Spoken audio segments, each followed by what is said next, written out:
Goeienaand almal. Sy. So 'n paar bekende gesigte, hier's 'n paar onbekende gesigte. Dit is lekker vir my om vanaand hier by julle te wees. Baie dankie vir die uitnodiging. Aan die Philadelphia, wat is dit, Lewenshoop Sentrum, nee, ek het reg. Daar's sy, okay. Werner en Andrei en Artis en die res van die span, baie dankie vir die uitnodiging, vir al die reëlings, al die beplanning wat in hierdie reeks ingegaan het om dit moontlik te maak. Dit is vir my 'n voorreg om vanaand saam met julle hier te wees en 'n paar gedagtes met julle te deel. Rakende wat in hierdie wêreld aangaan en wat ons perspektief daarop kan wees. Nou, ongeag wat Andrei nou daar gesê het, ek het nie al die antwoorde nie. Ek het nie al die antwoorde op al die lewensvrae nie. Maar ek ken 'n plek waar ek antwoorde kan gaan soek van die antwoorde. En dalk sit jy vanaand hier en jy het 'n paar antwoorde nodig. En ek hoop soos wat ons deur hierdie paar aanbiedings oor die volgende 2 weke werk, dat jy sal bly kom en dat jy sal kom antwoorde kry uit dit uit wat ons hierso aanbied. Ons het 8 lesings oor die volgende 2 weke. Ons begin vanaand, môre aan, Woensdag, Donderdag aan stop ons. Dan begin ons volgende Maandag weer. Ander onderwerpe, is nie 'n herhaling nie. Ander onderwerpe. Maandag, Dinsdag, Woensdag, Donderdag aan stop ons en dan gaan ons die res van die span ook aan julle bekendstel Donderdag aan. Nou, die titel is wat ek gekies het vir hierdie reeks, vir die aanbiedings, is daar hoop in al die chaos. En ek dink wanneer ons na die wêreld kyk, dan moet ons erken dat hierdie wêreld is gelaai met chaos. Dus dinge is nie soos wat dit moet wees nie. 'n Mens voel dit aan jou. In 'n land soos Suid-Afrika waarin ons bly, is ons bekend met geweld, met moord, ons is bekend met korrupsie, kwaadwilligheid, maar ook in die algemene wêreld. Jy weet, niemand is gevrywaar teen trauma en seer kry en siekte en die dood wat oor ons pad kom nie. En ons kyk om ons rond en ons het al die vrae, want daar's finansiële uitdagings in ons lewens en ons politieke onsekerheid waar ons kyk. Maak nie saak na watse land jy kyk nie, maak nie saak na watse wêrelddeel jy kyk nie. Daar's hierdie politieke konflik, hierdie politieke onsekerheid en die vraag bly, is daar hoop te midde van dit alles? Is daar hoop in al die chaos? En dan spring daar 'n klomp godsdienste uit, godsdienstoortuigings uit. En hulle sê, maar ons het die antwoord. Ons kan die antwoord vir die wêreld se probleme vir julle gee. En ons verskillende geestelike geskriftes wat dan vorendag gebring word en die moslems in die Koran en hulle sê daarin sal ons die pad vorentoe vind en die hindoes en die Vedas en hulle sê hier kan ons vrede vind en die boeddhiste het die Pali Kanon wat sê deur dit te volg gaan jy een of ander vlak van verhewenheid kry en dan het jy nog die Mormoonse kerk wat hulle geskrifte het en uiteindelik kry jy die Christendom en sê ons het die Bybel. En ons sê hierin lê die antwoorde vir die vraag wat ons het. En die vraag is, wat maak die Bybel anders? Hoekom kan ek die Bybel vertrou? Hoekom is die Bybel betroubaar? Bo al die ander godsdienstige geskrifte wat in hierdie wêreld gelees word. En baie van ons word groot in 'n Christen konteks, in 'n Christen kultuur, veral hier in Suid-Afrika, en ons word groot met die Christen geloof. En ons glo in die Bybel omdat ek so geleer is. Want my ma en my pa het gesê ek moet daarin glo. En die skool het gesê ek moet daarin glo. En die dominee het gesê ek moet daarin glo. En ons kom nooit tot 'n oortuiging oor hoekom ek glo dat hierdie boek werklik die boek is wat die antwoorde vir hierdie wêreld se vrae het nie. En dit is hoekom wanneer ons wegspring met hierdie reeks, gaan ons wegspring met 'n onderwerp wat gaan poog om te bewys dat ek hierdie boek kan glo en kan vertrou en betroubaar kan ag. So vanaand se onderwerp gaan nie noodwendig so direk inspreek tot ons titel is daar hoop in al die chaos nie, maar ons kan nie daarby uitkom, ons kan nie hierin begin delf vir antwoorde, voordat ons nie die fondasie gelê het, dat dit wat in hierdie boek staan, waar is nie, en dat dit vertrou kan word nie, en dat ek dit kan glo nie. So vanaand is om die fondasie te lê van die Bybelse gesag in elke een van ons se lewens. En ek hoop as jy vanaand die uitstap, en miskien sit jy hierso vanaand, en jy het in jou eie hart twyfel, en jy het in jou eie hart vra oor hierdie boek waarmee meeste van ons groot geword het, en jy wonder self oor die gesag van hierdie boek, en of dit werklik nog tot my lewe kan spreek. En ek hoop as jy vanaand hier weggaan, gaan jy weg met 'n hartsoortuiging dat hierdie boek die waarheid bevat. Soos wat 'n God dit bekend gemaak het. Om dit te doen, glo dit of nie, gaan ons net na een hoofstuk in die Bybel kyk. Ons gaan bietjie na 2 of 3 ander versies, maar ons gaan fokus op een hoofstuk in die Bybel. En daardie een hoofstuk in die Bybel is genoeg oortuiging, het genoeg oortuiging, dis oortuigend genoeg vir my om te aanvaar dat die hele Bybel waar is. Die hoofstuk gaan oor 'n droom. 'n Antieke koning het 'n droom. Hierdie droom gebeur ongeveer 600 jaar voor Christus. So omtrent 2600 jaar voor ons, min of meer, is wanneer hierdie droom afspeel. Hierdie antieke koning het 'n droom, en die agtergrond van hierdie droom is dat die Babyloniese koninkryk trek op teen die koninkryk van Juda. Hulle beleer Jerusalem, hulle omsingel Jerusalem, hulle neem Jerusalem in, hulle vat baie van die Judeërs of die Jode, soos ons vandag na hulle sal verwys, vat hulle in ballingskap weg na Babylon toe. Hulle vernietig die stad Jerusalem, hulle vernietig die tempel, hulle vat al die meublement van die tempel, vat hulle saam met hulle, en dis die agtergrond van hierdie droom. Die koning van Babylon is Nebukadneser. En Nebukadneser word een oggend wakker in sy pragtige Babyloniese paleis, en hy is in 'n donker by. Hy is ontsteld. Hy is omgekrap. En hy laat roep al sy raadgewers, geklee in hulle beste amptelike klere, en hy laat roep hulle, en hulle kom haastig daarna waar hy hulle wil ontmoet. En hulle wonder by hulle self, hoekom laat roep die koning ons so vroeg in die oggend? Is daar oorlog, of is daar revolusie, of wat gaan aan? En die koning een of ander idee deur die nag gehad wat hy wil hê ons moet uitvoer. En hulle roep al die raadgewers wat hy het. En soos wat hulle aankom, hoor hulle so 'n gerumoer onder die, of 'n geskuifel onder die diensknegte, dat die koning is in 'n slegte bui. Hy het 'n slegte nag gehad. Want hy het 'n droom gedroom.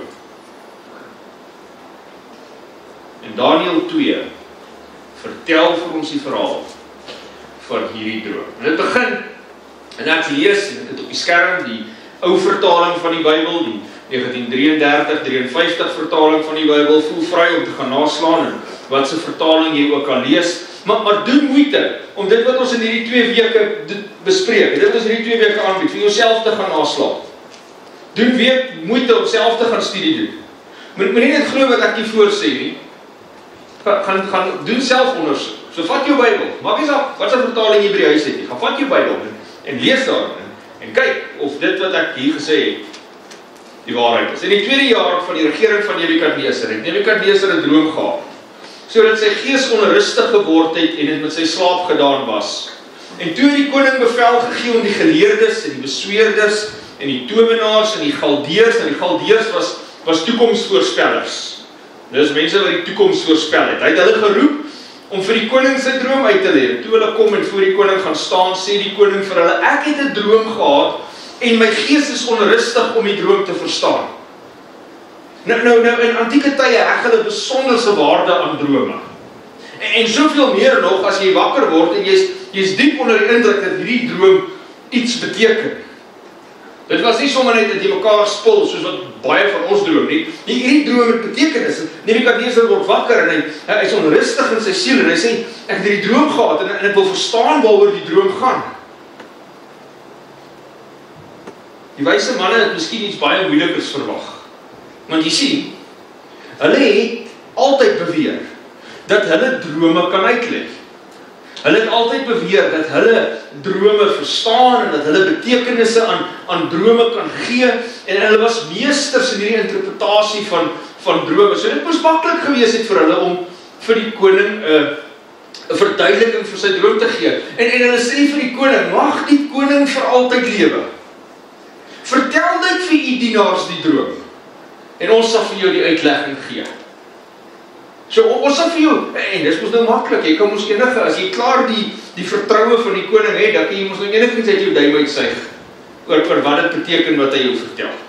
So hy sê, vertel vir ons wat jy gedroom het, ons gaan dan vir jou sê wat dit beteken.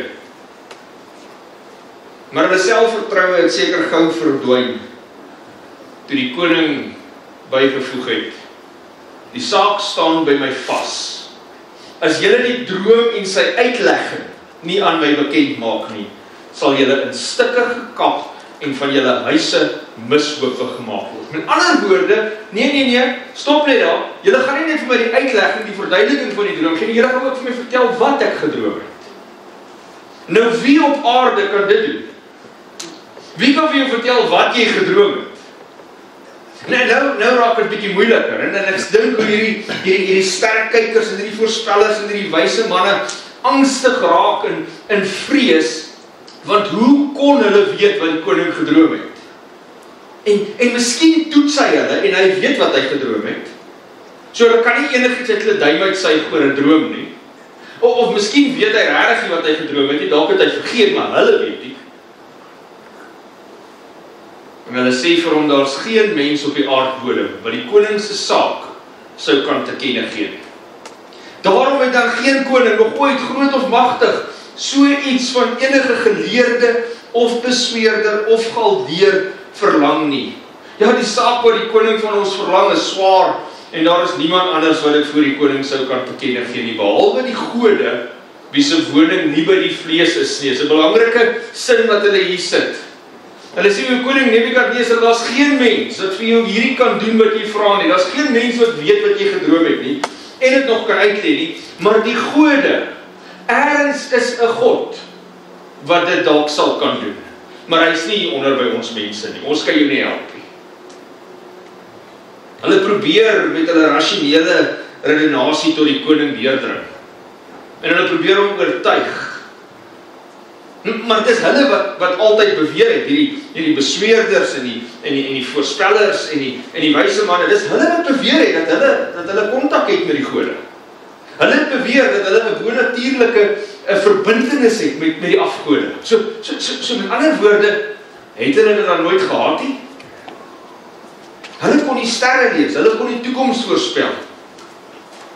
En woedend het die koning gesê, vat hulle weg en maak al die wyse manne in Babylon dood. Maak al die wyse manne in Babylon dood. En die Daniël hoofstuk 2 vertel van ons hierdie koning vir Arioch, sy wag, die kaptein van die koning se wag vir Arioch stuur en sê, gaan wis die wyse manne almal uit. En Arioch kom by 4 jong manne wat nie by was toe die koning hierdie bevel gegee het.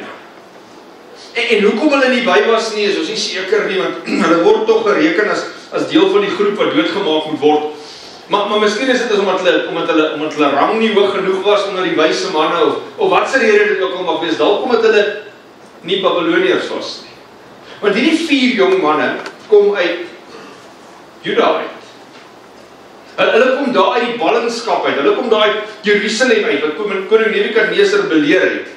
En Arioch kom by Daniël en Hanania en Mishael en Azaria, dit is hulle Hebreëse name, en hulle moes uit hulle kwartiere geroep word om die doodsvonnis te kry. En Daniël kom tevoorskyn en hy tree in, nie net vir hom en sy vriende nie, maar ook vir al die wyse manne. En dit sê daarop het Daniël ingegaan en by die koning versoek dat hy hom tyd moes gee om die uitlegging aan die koning te kenne te gee. Nou Daniël, hierdie jong man uit Juda uit, hy is nie as 'n Babyloniër nie, hy was nie as deel van die oorspronklike gesprek nie, maar hy kom en sê, o koning, gee ons net tyd. En miskien koop hy tyd, kan 'n mens dink. Miskien probeer hy tyd koop, dat hulle 'n plan kan beraam, dat hulle een of ander kokes kan hê oor hoe hulle uit hierdie situasie uit kan kom, en dis mos hoe dit in die politiek werk, dis mos hoe dit in politieke raadgewers se kringe werk, maar nie vir hierdie man en sy vriende nie. Die koning stem in om hulle ekstra tyd te gee.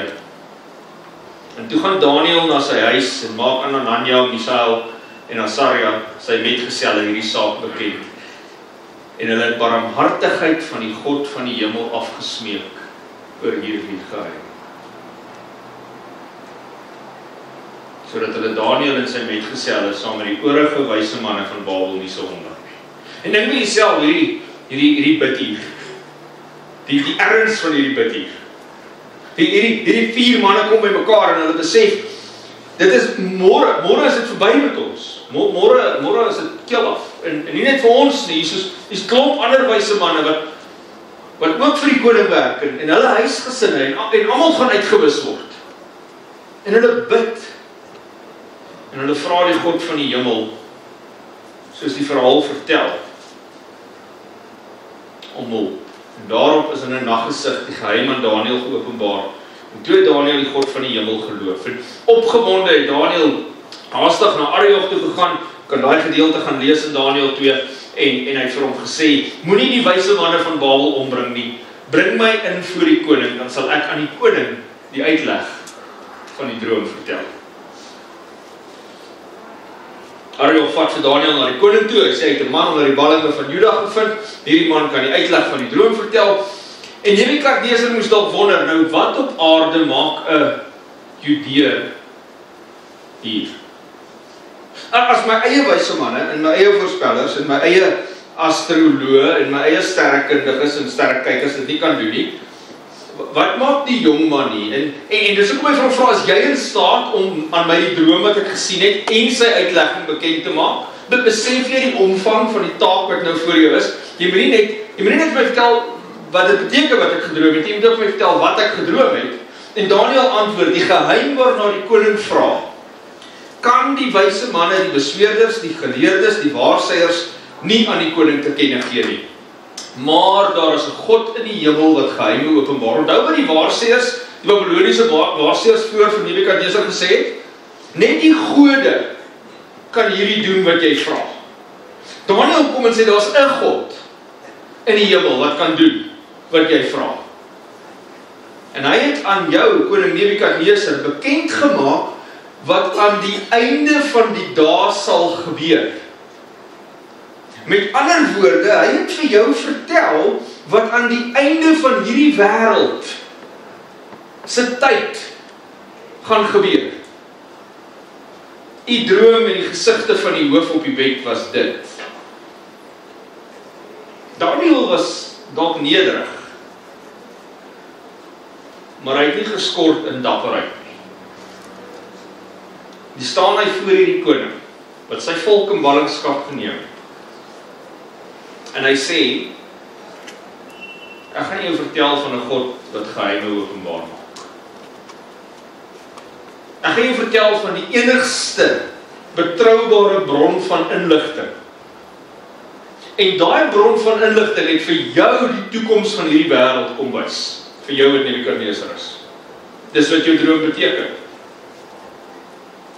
En Daniël het voortgegaan, wat u betref, o koning, u gedagtes op die bed het opgestyg, oor wat hierna sal gebeur, in ander woorde, wat in die toekoms gaan gebeur, wat gaan gebeur na hierdie tyd, en die openbaarder van die geheime het bekend gemaak wat sal gebeur.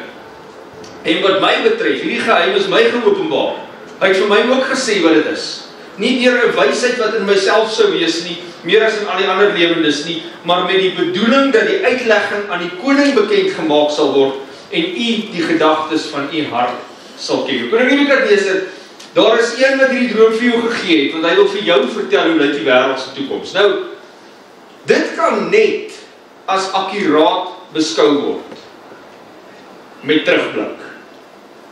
As iemand vir jou sê, dit en dit en dit gaan môre gebeur, kan jy nie vanaand glo dat dit gaan gebeur nie, maar jy kan môre aand sê, hey, hierdie persoon het iets geweet, of jy het 'n kans gevat, want dit het nie gebeur soos jy gesê het nie. Hy sê so, daar's een, die een wat die openbaarder van geheim is, hy vertel jou van die wêreld se toekoms, en hy het nie net vir jou vertel nie, hy het dit ook vir my vertel, sodat ek dit vir jou kan oordra. En hy begin hom vertel wat hy gedroom het. Die koning het 'n gesig gehad, en kyk, al was 'n groot beeld, en hierdie beeld was hoog, en sy glans was buitengewoon, en het voor u gestaan, en sy voorkoms was vreeslik. Koning Nebukadneser het gedroom van hierdie verskriklike groot beeld, wat pragtig is en wat blink, en wat die beeld betref, sy hoof was van goeie goud, sy bors en sy arms van silwer, sy buik en sy lendene van koper, en sy bene van yster. Sy voete was gedeeltelik van yster en gedeeltelik van klei, en hy het gekyk, totdat daar, sonder toedoen van mensehande, 'n klip losraak wat die beeld getref het aan sy voete van yster en van klei, en het fyn gestamp het. En toe is tergelykertyd, die yster, die klei, die koper, die silwer, die goud, alles fyn gestamp. En dit het so skaf geword wat die dorsvloere in die somer, wat die wind wegneem, sodat daar geen spoor van gevind is nie. Maar die klip wat die beeld getref het 'n groot rots geword wat die hele aarde gevul het. Hy kom en hy verduidelik vir hom, dit is die droom wat jy gedroom het. Jy het gedroom van hierdie beeld, jy het gedroom van hierdie beeld met die kop van goud en die bors en die arms van silwer en die middellyf van koper en die bene van yster en die voete van yster en klei. En jy kan net sê, ja, dit is wat ek gedroom het. Jy's reg, jy weet wat ek gedroom het. En hy sê, dan kom maar hierdie klip, en hierdie klip kom los, en hierdie klip tref hierdie beeld, en hierdie hele beeld word verpletter, fyn gemaal, sodat net die klip oorbly en groter word. En dis presies wat die koning gedroom het. Nou, ek sal nogal luister as iemand vir my sê wat ek gedroom het. Ek praat baie om my slaap. My vrou weet wat ek sê om my slaap. Maar sy weet nie wat ek oeps, sy hart is. Maar sy weet nie wat agter die gepraat om my slaap aangaan. Dit weet net ek, partykeer nie eers nie, maar tot ek haar dit vertel, dan weet sy ook. Maar niemand kan vir my kon vertel in detail wat ek gedroom het nie, en as iemand die dag sal, dan sal ek nogal luister. En wat kon hierdie vreemde droom moontlik met die vraag te doen hê? Is die Bybel waar? Hoe kom ek nou by hierdie verbintenis uit? Die verbintenis tussen die vraag, wat maak die Bybel anders? Hoekom is die Bybel 'n boek wat betroubaar en gesaghebbend is teenoor al die ander Christelike geskrifte? Wat maak hierdie droom? Hierdie een hoofstuk in die Bybel, wat maak dit die antwoord op die vraag, is die Bybel betroubaar? Dis nie in die droom wat die antwoord lê. Dis in die uitleg van die droom. Wanneer Daniël die droom begin verduidelik, hy sê, ek het nou vir die droom vertel, maar die uitlegging sal ek nou vir die koning gee. En hy begin weer vir hom te sê, u is die hoof van goud. En wat 'n pragtige verduideliking vir koning Nebukadneser en sy Babiloniese ryk. En hy moes seker baie tevrede gevoel het na hierdie stelling, u is die hoof van goud. Want jy sien, Babylon se militêre oorwinnings en argitektuur en pragt en praal, en dit was onvergelykbaar in die wêreld. Geskiedkundig lees ons dat dit 'n wêreldmoondheid was, die mag van Babylon. En Nebukadneser het tuine aangeplant, wat so teen walle gelê, die hangende tuine van Babylon, as jy vandag in daai omgewing beweeg waar Babylon was, kan jy nog steeds gaan kyk na dit wat daar oorgebly het van dit. En hy het hierdie ongelooflike groot hekke gebou, hierdie poorte vir sy hekke van sy stede, en daar was regtig niks wat kon vergelyk met Babylon nie. Dit was werklik goud, was werklik 'n goeie metaal om die simbool te wees van koning Nebukadnesar se ryk. 'n Historikus beskryf Babylon soos volg: geleë in die tuin van die ooste, opgestel in 'n perfekte vierkant, met 'n sloot of 'n graaf om dit, uit bronspoorte gehad, hangende tuine wat terras na terras opgestyg het, met 2 koninkryke paleise, daar met die hele aarde in aanbidding by haar voete, 'n koningin in onvergelykbare eer, het hierdie stad gestaan. Die geskikte hoofstad van hierdie koninkryk wat deur die goue kop verteenwoordig is. Nou as Daniel 'n slim politikus was, dan het hy net daar gestop. Dan het hy nou nie hierdie saak verder gevat nie.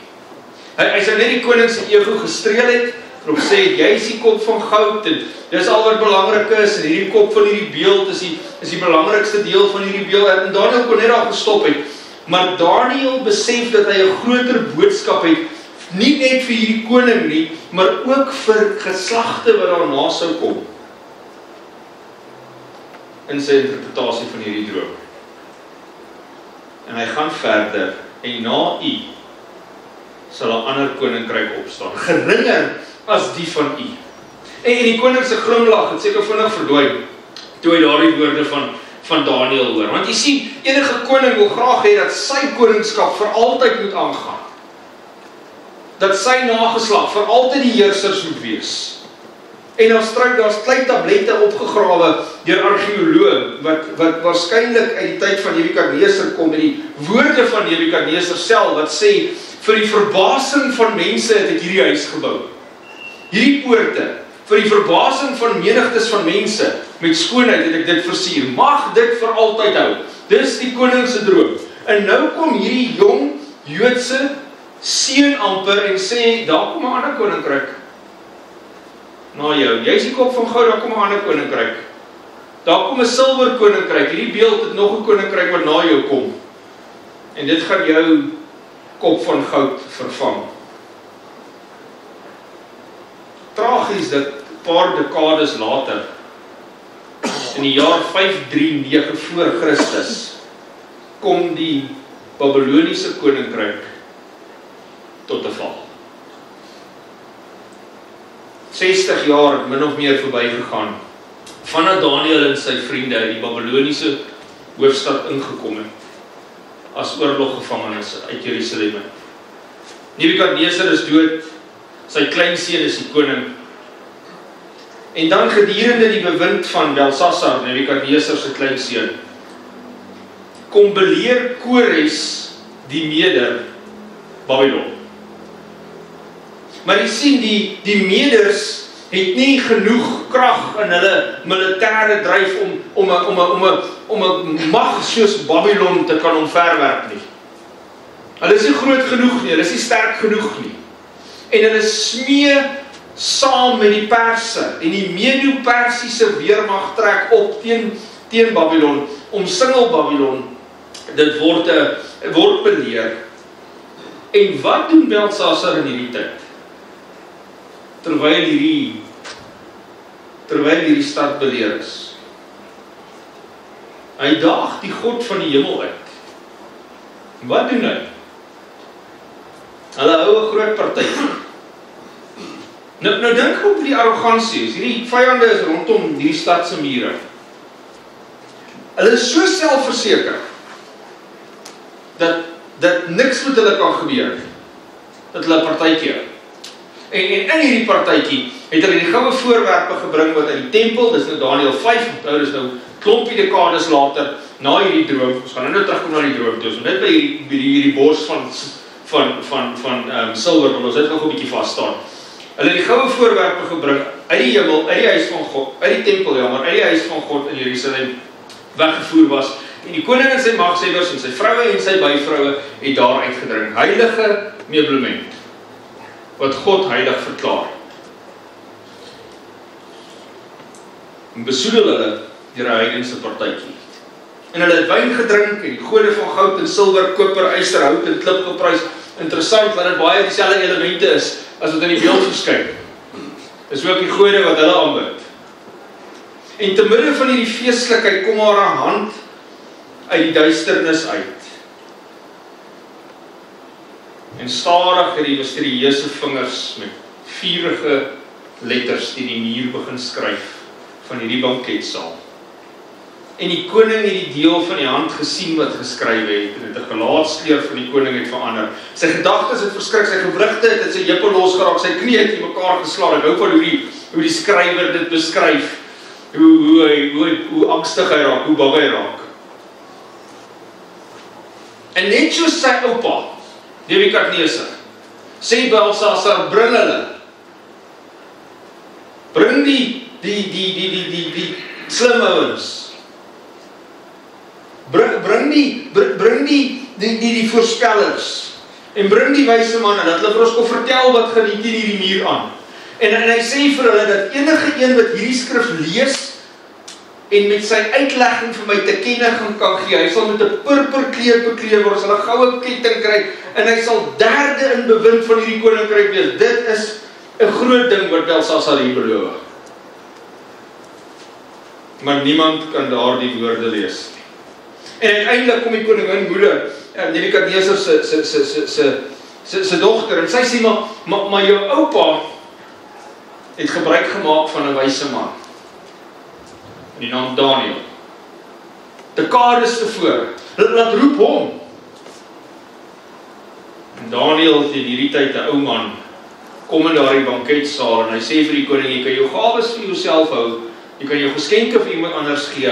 Ek sal nog steeds die skrif vir die koning lees, en die uitlegging aan hom bekend maak. En die koning wag, en Daniel lees, mene, tekelhoefarse.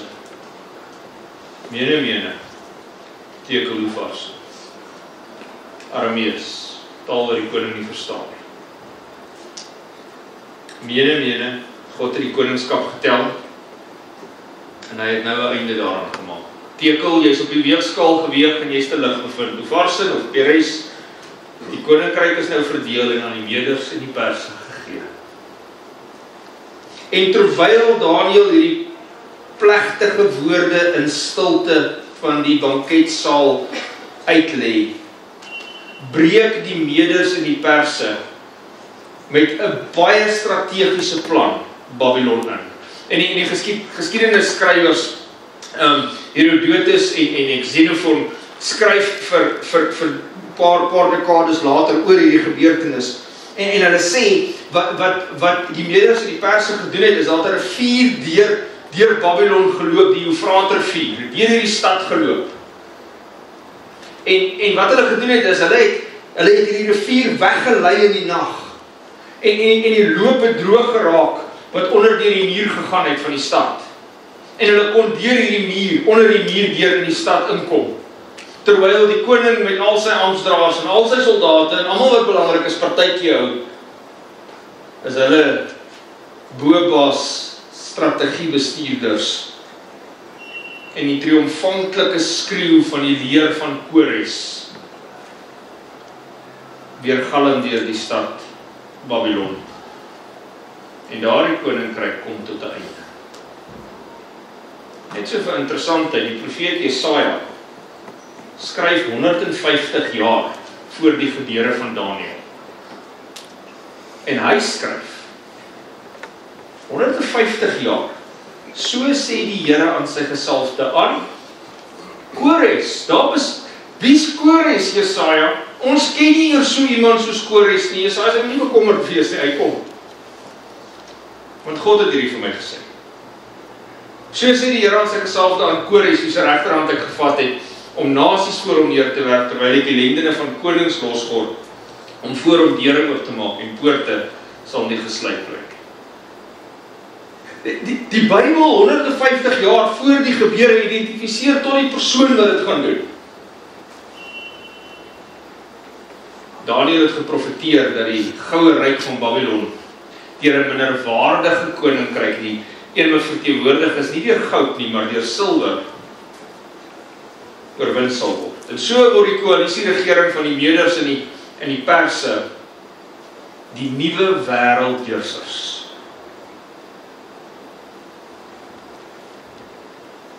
Maar dit het nie lank geduur nie. Want die beeld is nog nie klaar nie. En Daniël, wanneer hy vir koning Nebukadneser hierdie beeld uitlê, sê hy ook vir hom, en daarna sal 'n ander, 'n derde koninkryk van koper oor die hele aarde heers.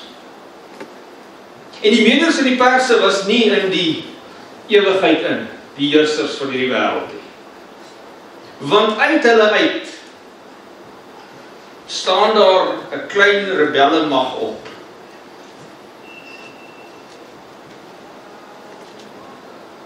En 'n paar dekades later uit daai rebelle mag uit staan daar 'n jong man met die naam Alexander die Grote. Sy pa het 'n groot invloed in hierdie rebellie gehad. Teen die Meders en die Perse, teen die Perse veral. En Alexander die Grote met die slag van Arbela in die jaar 331 voor Christus verslaan die Medo-Persiese koninkryk uiteindelik heeltemal op. Die ouderdom van 25 jaar oud word Alexander die wêreldheerser van die bekende wêreld. En die Griekse historikus Arian, hy skryf oor Alexander die volgende: ek is oortuig dat daar geen nasie, stad of mense was waar sy naam nie bereik het nie. Daar blyk vir my dat daar 'n goddelike hand oor sy geboorte en sy dade gesit het. Dit sê 'n Griekse geskiedkundige. En hierdie Alexander die Grote kom op die toneel. En passend is die wapenrusting van sy militêre magte van koper gemaak. Dieselfde koper wat Nebukadneser honderde jare tevore in sy droom gesien het, wat die derde mag voorstel. Dis nou al 300 jaar na Daniël se tyd. Daniël sien hierdie beeld. Hy sê vir koning Nebukadneser, jy sien of na jou kom 'n ander koninkryk. Nebukadneser gaan dood. Hy sien nooit 'n ander koninkryk kom nie, maar sy kleinseun sien dit. Hy sê maar dis nie al nie. Na daai koninkryk kom maar nog een. 300 jaar later kom Alexander die Grote op die toneel. Hy vat die hele bekende wêreld oor. Maar steeds is die beeld nie klaar nie. En Daniël verduidelik aan die koning verder. En die vierde koninkryk sal hard wees soos yster, juis omdat yster alles fyn stamp en verpletter. En soos die yster wat vergrys, sal hy dit alles fyn stamp en vergrys. En die Griekse heerskappy van die wêreld het nie lank gehou nie. En Alexander die Grote sterf sonder dat daar 'n troonopvolger vir sy koninkryk is. En sy koninkryk word in 4 verdeel tussen sy 4 generaals. En dit het nie lank geduur nie voor hulle konflik kry met mekaar. En hulle begin oorlog maak met mekaar. En uit dit uitstaan daar weer eens 'n mag wat niemand ooit in gedagte sou gehad het nie. Op 22 Junie 168 voor Christus, tydens die slag van Pydna, het die ryk van Alexander die Grote vergaan, 144 jaar na sy dood. En daar is 'n nuwe heerser aan bewind van die wêreld. En hy word keiser genoem. Die keiser van Rome. Die Romeinse mag is nou die wat beheer het oor die wêreld. En die Republiek van Rome verpletter alle teenstand met alle mag. En hulle onderwerp alle nasies aan hulle. Of dit nou deur slawerny is en of dit deur belastings is. En beide sekulêre en godsdienstige historikuste sien hierdie koms van hierdie mag van Rome as profeties. Edward Gibbon skryf, die beeld van goud of silwer of brons, wat dalk kan denominasies te verteenwoordig en hulle konings, is opvolgend gebreek deur die ystermonargie van Rome. 'n sekulêre geskiedkundige. Hippolytus, 'n 3de eeuse teoloog, een van die kerkvaders, skryf: verheug, geseënde Daniël, jy was nie verkeerd nie. Al hierdie dinge het gebeur. Reeds heers die yster, reeds onderdruk en verpletter dit. Daniël het hierdie beeld gesien met hierdie verskillende elemente waarvan hy gemaak is, die goud en die silwer en die koper en die bene van yster, en hy sê vir koning Nebukadneser, in die toekoms in, die God wat hierdie droom vir jou gegee het, vertel vir jou vandag, in die toekoms in, gaan daar koninkryke opkom. En dis hoe hulle gaan lyk. En vandag, in 300 jaar na Christus, kyk geskiedkundiges terug en hulle sê, daai beeld van Daniël, dis wat gebeur het.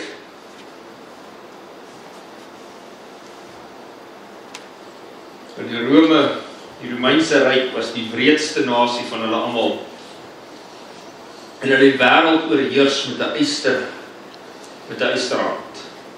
Die keisers het hulle self as gode beskou, hulle het aanbidding vereis. En hulle vervolmaak die mees wreedaardigste manier van ter doodveroordeling, van die doodstraf. En dis 'n kruisiging.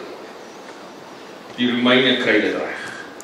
En hulle dring vrees in al hulle onderdane in. En wat gebeur? Die wêreld beleef sy mees vredevolste tyd nog ooit in die geskiedenis. Dit word die Pax Romana genoem, die vrede van Rome. Hoekom? Omdat Rome so vredelievend was en so mooi. Nee, juis omdat hulle so gewelddadig en vreesagtig was almal te bang om te rebelleer teen hulle. Want hulle het enige rebellie onmiddellik van die aardbol afgevee. Hierdie koninkryk was die langste en die mees uitgebreide van al 4 die wêreldkoninkryke wat Nebukadneser gesien kom het. Maar ewe skielik verander die patroon van hierdie beeld. Sien, dit was goud, dan was dit silwer, dan was dit koper, dan was dit yster, alles elemente. En dan ewe skielik is Daniël terug op by Nebukadneser en hy sê, en die voete en die tone soos jy gesien het, was 'n mengsel. Dis deels van pottebakkersklei en deels van yster, en dit is 'n verdeelde koninkryk. En van die hardheid van yster sal daarin wees, omdat die yster met kleigrond gemeng gesien het, en dat die tone van voete deels van yster en deels van klei is. 'n gedeelte van die koninkryk sal hard, en 'n gedeelte sal bros wees. En dat die yster gemeng met kleigrond gesien het, hulle sal deur menslike gemeenskap onder mekaar vermeng raak, maar hulle kan nie aan mekaar kleef nie, net soos yster nie met klei meng nie. En Daniël sê, okay, ons begin aan die einde van hierdie beeld toe kom. En hier is sy voete. Terwyl die hele beeld uit koninkryke uit bestaan het, is daar nou nie meer 'n koninkryk nie. Daniël sê, nou is daar 'n gemengde koninkryk, 'n vermengde koninkryk. Daar's nie een wêreldmoondheid, een wêreldheerser wat weer heers nie, en hulle sal ook nooit aan mekaar kan kleef nie. Daar sal nooit weer 'n wêreldheerser wees wat die hele wêreld regeer nie. Rome verdeel, dit klink uit die Romeinse tyd uit onmoontlik. Nebukadneser het nog nooit eens gehoor van die koninkryk van Rome wat sou kom het. Maar die yster drade wat hierdie ryk vir 600 jaar lank laat regeer, begin verbrokkel. En uiteindelik in die 4de eeu begin allerhande ander leiers opspring en sê, ons wil onsself regeer. Ons wil onsself regeer. En in die jaar 476 na Christus is keiser Augustus afgeset van sy troon af. En is Rome amptelik in 10 segmente verdeel. En is interessant, die geskiedenis maar vertel selfs vir ons wie hulle was. Dis die Alemanis, die Burgondiërs, die Franke, die Lombarde, die Sakse, die Suewi, die Visigote, die Herule, die Vandale, die Ostrogote. Dis die 10 stamme wat mens amper kan sê van die Romeinse ryk, wat 10 volke, individuele volke raak, wat hulle eie konings vir hulle aanstel, wat hulle eie regeerders vir hulle aanstel, wat hulle eie wette vir hulle maak. En vandag bestaan van daai volke nog steeds. Die nageslag van daai volke bestaan nog steeds. Die Duitsers en die Switsers en die Franse en die Italianers en Engelse en die Portugese en die Spanjaarde, hulle is nog daar, en 3 van daai volke is totaal en al uitgewis, wat 'n geskiedenisles vir 'n ander dag is. Die moderne nasies van Europa, soos ons dit vandag ken, ontstaan uit die verdeelde Romeinse ryk. En sommige van hierdie nasies was sterk, en sommige was swak, en sommige was van yster, en sommige was van klei.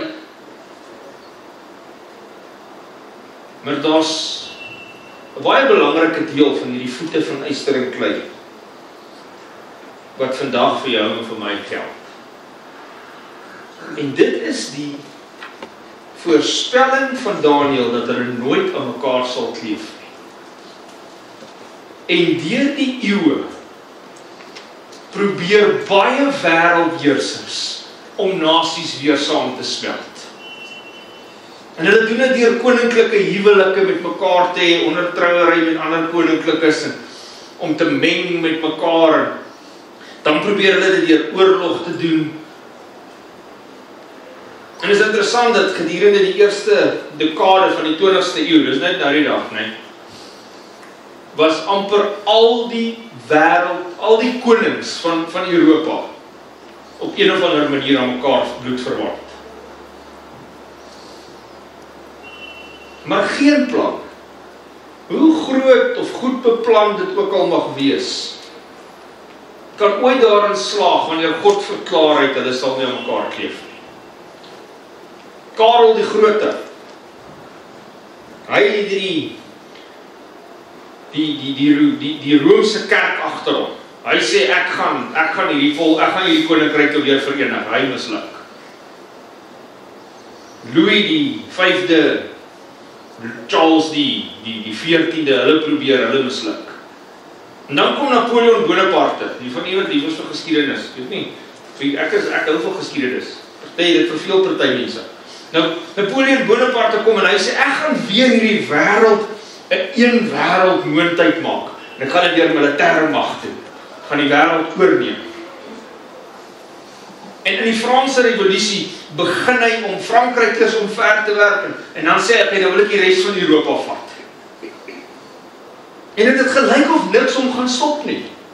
Dit lyk of Napoleon op 'n missie is, en die res van Europa sidder, want Napoleon kom, en hy kom vir ons, en hy gaan ons verenig onder hom. Maar op 18 Junie 1815, by 'n slag genaamd Waterloo, begin dit reën, terwyl daar nie reën in die lug moet wees nie. En sy artillerie val vas in die modder. En Napoleon is angstig. En terwyl hy in sy angstigheid begin bevele skree, raak almal te mekaar. 30 jaar na Waterloo skryf iemand, wat was die hoofteenstander van hierdie enorme mag? Deur wie is dit gestuit en weerstaan? En Dr. Thomas Arnold sê, deur niemand anders as die direkte en duidelike ingryping van God. Dit was vas, Napoleon se pad na wêreldglorie is bepaal. Maar God het gesê, hulle sal nie aan mekaar kleef nie. Hy self het gesê, God almagtig was te veel vir my. Na hom was die keiser Wilhelm van Duitsland wat probeer het. Hitler het probeer om die wêreld onder een vlag te verenig. Maar hulle sou nie aan mekaar kleef nie. Op hierdie punt was Nebukadneser seker verward oor hierdie storie wat hy hoor, wat Daniël vir hom kom vertel. Sien, God het die ondergang van 4 wêreldmoondhede vir hom voorspel. Een vir een. En dan voorspel God dat daar 'n verdeling van volke en nasies sal wees, en hulle sal nooit weer een koninkryk wees nie. Maar jy sien, Daniël het nog nie by die klimaks van sy droom, van Nebukadneser se droom gekom nie. Ja, hy het vertel van die Babyloniese koninkryk, wat opgevolg is deur die Medo-Perse. Hy het vertel van die Grieke, wat die Medo-Perse oorwin het, en hy het vertel van die Ysterryk van Rome, en uiteindelik verdeelde Europa. Maar die klimaks van sy droom sou nog kom. En hy sê vir Nebukadneser, in die dae van die konings sal die God van die konings, jammer, spesifiek die konings van die voete van yster en klei. In die dae van die konings, wanneer daar verdeelde koninkryke is, sal die God van die hemel 'n koninkryk verwek wat in ewigheid nie vernietig sal word nie. En die heerskappy daarvan sal aan geen ander volk oorgelaat word nie. Daar is 'n rots wat loskom, wat nie deur 'n mens se hand gegooi word nie, wat nie deur 'n mens se hand losgemaak word nie. Daar is 'n rots wat loskom en wat die voete van hierdie beeld tref en wat die wêreldgeskiedenis vernietig, wat die kop van goud verpletter, wat die bors van silwer tot niet maak, wat die lendene van koper uitwis, wat die bene van yster verbrokkel, wat die voete van yster en klei kom tref.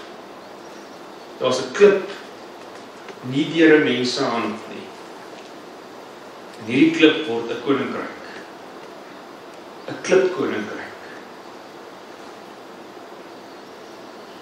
Die volgende groot gebeurtenis van hierdie wêreldse geskiedenis, volgens die verhaal van Daniël, volgens die verhaal van Nebukadneser,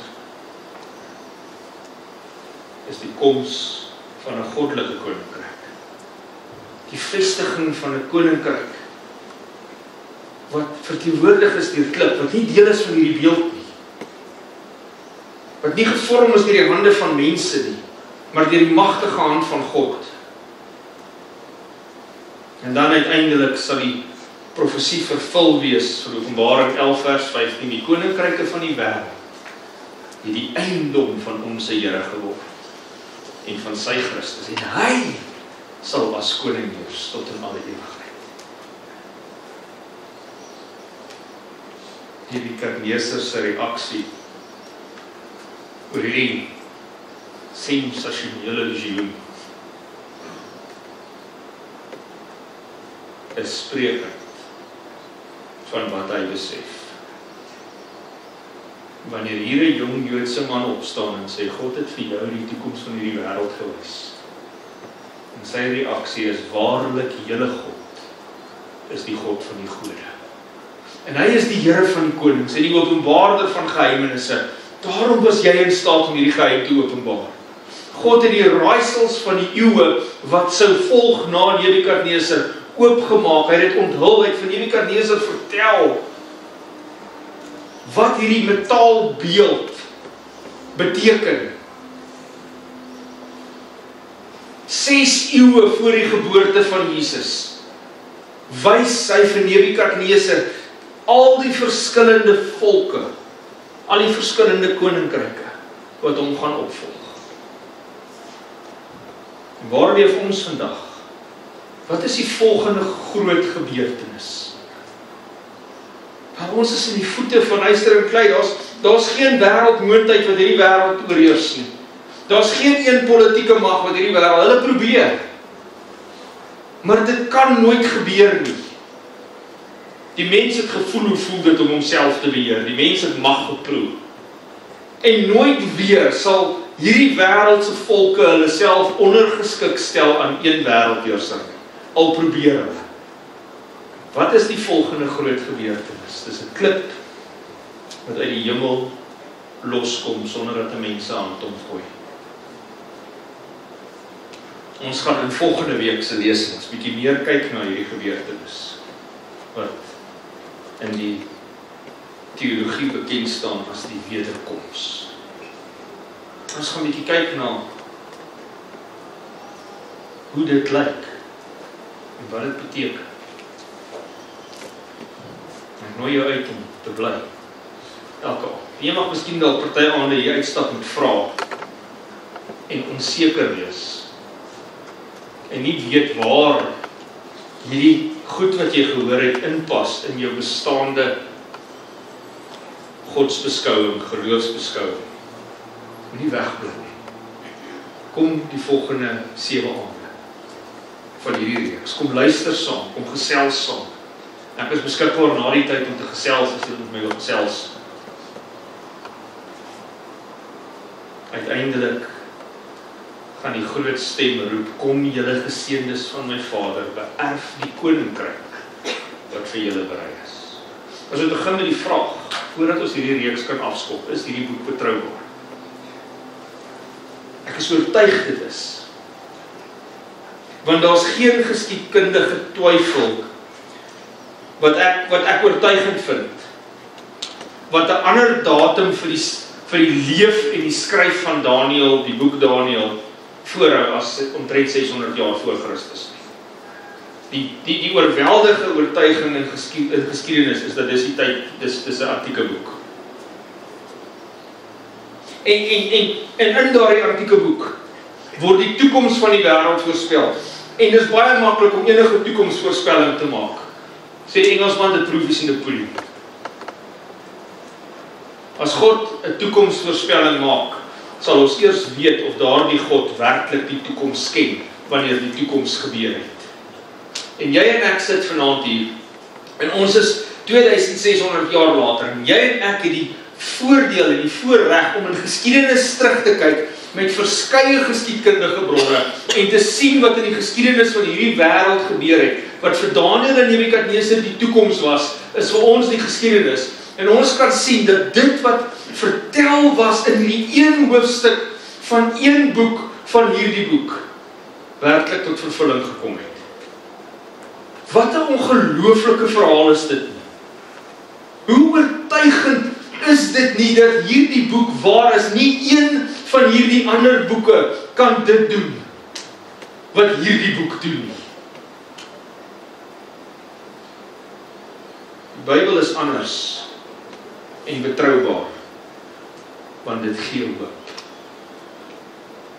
Dit gee hoop. Sien, dit is nie net 'n geskiedenisleesboek nie. Dit is nie net 'n boek met 'n klomp stories oor 'n klomp mense in. Dit is 'n boek wat hoop gee. Dit is 'n boek waaruit ek elke dag nog kan hoop put. Is daar hoop in al die chaos? Absoluut is daar 'n hoop in al die chaos, as daar 'n God is wat in al hierdie chaos weet wat die toekoms inhou. En ek kan hom vertrou. Ons volgende lesing môre aand gaan ons die vraag vra, waar kom al hierdie boosheid vandaan?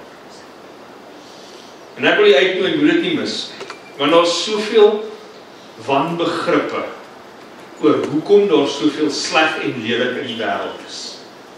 Maar daar is 'n antwoord. Ons het vanaand gesien dat hierdie boek die gesag het om vir ons antwoorde te gee.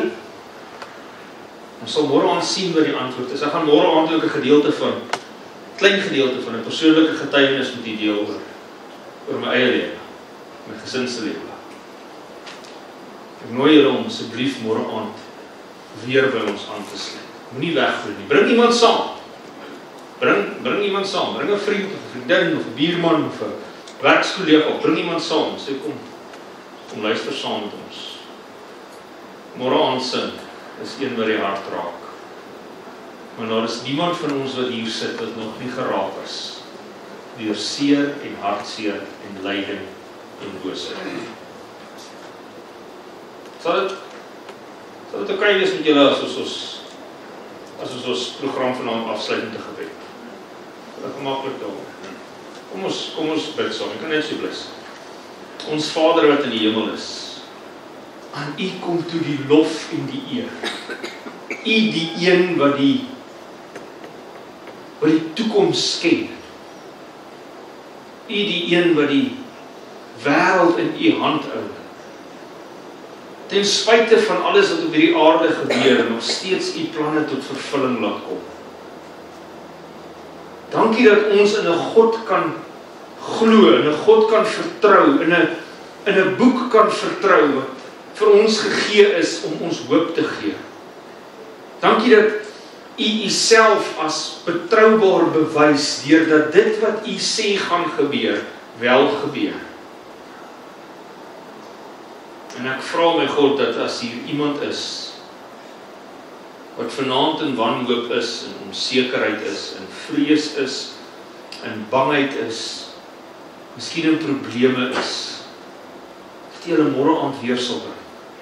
Dis môre aand verder sal luister na U ongelooflike liefdesplan vir die mens.